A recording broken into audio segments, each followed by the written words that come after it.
And he may fire him coming back through the door. I've seen him do that.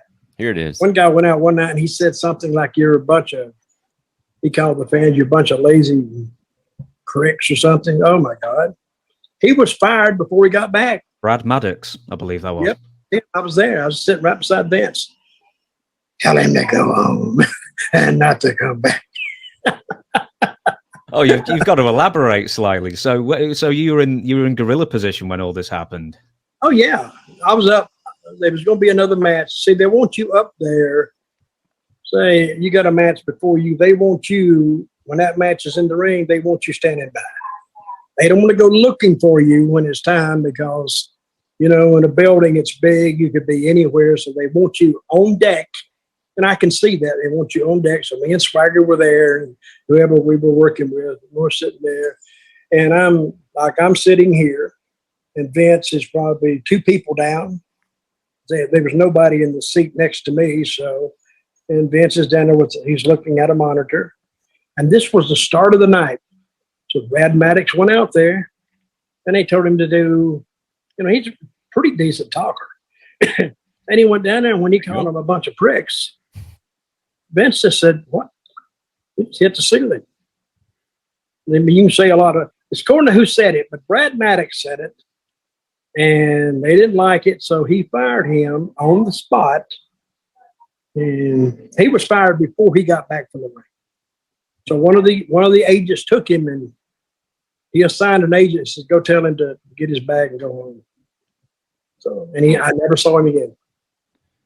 Yeah, I mean, maybe he was sitting in Vince's office when he said that, and I'm sure he made the decision immediately. I'm sure.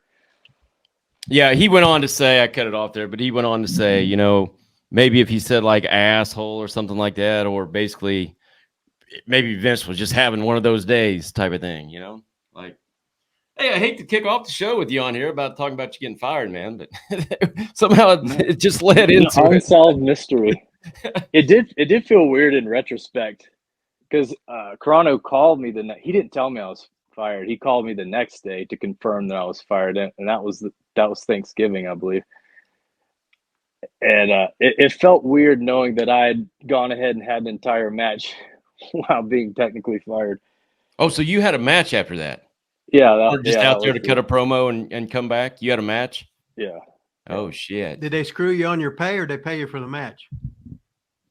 I believe it paid me. Okay, if not, he'd been a bastard. he'd have been a prick, wouldn't he? He'd been an asshole, wouldn't he?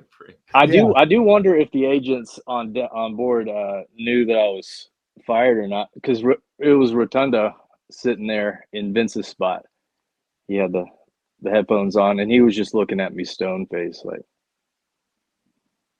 So did you know when you came back? Like, did you have any idea when you were out there? Like, oh, maybe I shouldn't have said that? No, I didn't think anything of it. And I'd forgotten. I didn't know what they were talking about.